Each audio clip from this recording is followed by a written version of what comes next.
How you doing? This is Sean McVeigh with Sean's Outdoor Adventures, and I'm going to tell you real quick how I make my hunting arrows.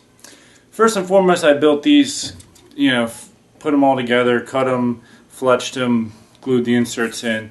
And the first thing I want to tell you about is, first I fletch the arrow, and I'll take half of them and leave them with the regular nock, and the other half I will put a nock that'll light up.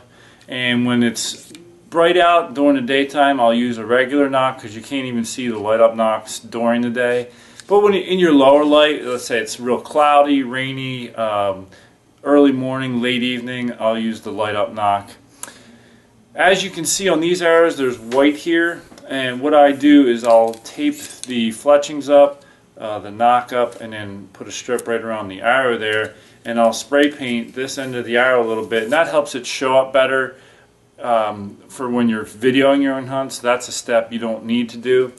But I wanted to share with you a step that I personally think is important and I really like to do, and this is going to be helpful for those of you who used fixed blade broadheads. Okay, so what I do is I take the fixed blade broadhead that I'm going to use, I'll screw it into the insert. This is before the insert's even put into the arrow.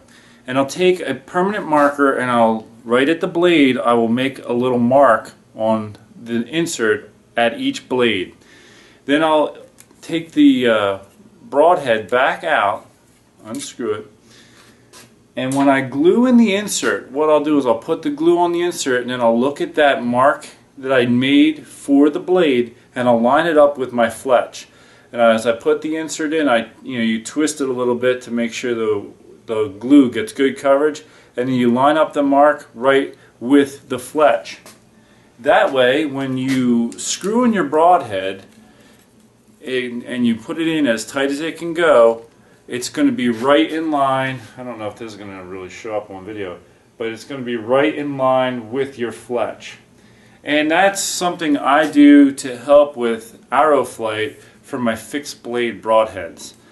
So that's basically how I build my hunting arrows. I hope this helped and gave you an idea, especially those of you who use the fixed blade and want to make your own arrows. And those of you who, even if you buy arrows and you're self-filming, having the white on the end of the arrow really helps the arrow show up, especially in normal lighting situations where you don't have use of the light up nock.